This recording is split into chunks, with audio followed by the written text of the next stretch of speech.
সকাল সকাল স্যার ডেকে পাঠালেন। আমার তো ভয়ই হয়ে গেছিলো যে আমি নিশ্চয়ই কোনো ভুল কাজ করে ফেলেছি, এই কারণেই আমাকে ডেকে পাঠালেন। তারপর বলল না না, ওনাদেরকে একটা ভিডিও বানিয়ে দিতে হবে, আর সেটা আমাকে একটু ভালো করেই বানাতে হবে। তো আমি ভাবলাম ভিডিওটা যখন বানিয়েছি তাহলে আমি তোমাদের সাথে কেন শেয়ার করব না, ওনাদেরকে দিয়ে দেবো শুধু। না না, এটা একেবারে হতেই পারে না, এই গেটটা আবার দেখছি লক রয়েছে। তারপরে দিয়ে আমি ম্যামকে বললাম যে এই গেটটার চাবি নিয়ে আসো, এই গেটটাও খুলে দেখাবো। তো ততক্ষণে চাবি আনতে গেল, আমি ভাবলাম এগুলো তোমাদেরকে দেখিয়ে দিই। তো এইখান থেকে ঢুকতেই এরকম একটা কিচেন পেয়ে যাবে, তারপরে মানে তোমাদের ইচ্ছে মতো রান্নাও করে নিতে পারো এখানে এসে। তারপরে এরকম একটা রুম পেয়ে যাবে, এটা বসার জায়গা, মানে তোমাদের ধরো ইচ্ছে করছে একটু গল্প করার একসাথে, তো ওখানে গল্প করতে পারো। তারপরে এখানে বেড রয়েছে এখানে, তারপরে দিয়ে দিয়েছে তোমার এরকম মিরর। তো মিররের সাথে তুমি সাজুগুজু করে আলমারিও অ্যাটাচ রয়েছে। তারপর এর পাশেই রয়েছে এরকম ওয়াশরুম, যেখানে আরামসে তুমি শান্তিতে স্নান করতে পারো। এই যে শাওয়ার রুম, ব্যাস এইরকম একটা রুম পেলে আর কি চাই। আর রুমের সাথে সাথে যদি এই রকম একটা ব্যালকনি থাকে তাহলে তো ভাই কোনো কথাই হয় না।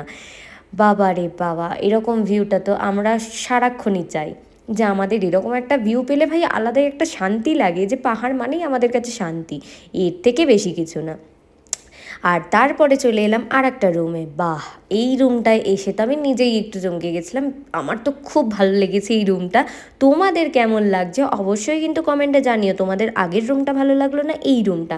কারণ আমাকে দুটো রুম নিয়ে ভিডিও করতে বলেছিল, আর আমি দুটো রুম নিয়েই ভিডিও করছি। তো ওনাদেরকে শুধু দেবো কেন, তাই তোমাদের সাথেও শেয়ার করবো বলে, আর নিজেরও দেখা হয়ে গেল, কারণ আমার আশা থেকে এখানে আমি এই রুমগুলো দেখিনি। তো ভাবলাম সুযোগটা যখন হয়েইছে আমি একটু দেখে নিই। আর আরও অনেক ক্লিপ নিয়েছিলাম, সবটা অ্যাড করতে পারলাম না, তো কী আর করা যাবে, কারণ অনেক ছোট করে আমাকে ভিডিওটা বানাতে হবে, তার জন্য আমি ছোট করে তোমাদেরকে দেখিয়ে দিলাম। তো কেমন লাগলো অবশ্যই তোমরা জানিও। এটার সাথেও অ্যাটাচ টয়লেট রয়েছে, তো সেটা দেখানোর আগে একটুখানি তোমাদেরকে এখানের মিররটা দেখিয়ে দিই। ও তেরি, এখানে তো লাইটটাই কাজ করছে না আয়নার সামনে, কি আর করা যাবে। চলো আমি ততক্ষণ তোমাদেরকে একটু ওয়াশরুমটাই দেখাই, লাইটটার কি প্রবলেম হয়েছে বুঝে পারলাম না। তো এই ওয়াশরুম, এই রুমটার সাথে ওয়াশরুমটাও ভীষণ সুন্দর। তার সাথে সাথে তোমার হচ্ছে শাওয়ার রুমও দিয়ে দিয়েছে, টাওয়াল দিয়ে দিয়েছে, তারপর এখানে টুথপেস্ট রয়েছে, সব কিছুই প্রায় এখানে রাখা রয়েছে তোমাদের জন্য।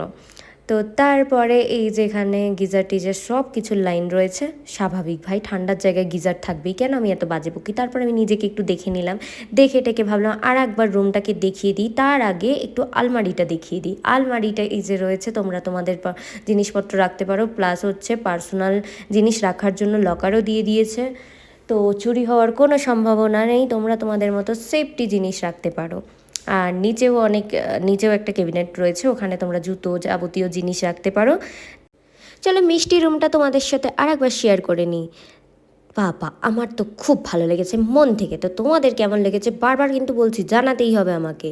আর এই হচ্ছে আমাদের রিসর্টের নাম রিজেন্টা। তো এখান থেকে নামতে নামতেই দেখে নেবে এরকম সুন্দর সুন্দর ফটো ফ্রেম। তারপরে দিয়ে আরেকটু নিচে গেলেই দেখে নেবে কি সুন্দর করে সবাই মিলে আড্ডা মারার মতো একটা প্লেস। আর আমার পেজ থেকে যারা দেখছো ভিডিওটা অবশ্যই ফলো করে দিও, আর চ্যানেল থেকে দেখলে সাবস্ক্রাইব করতে একেবারেই ভুলো না। Tata, bye bye.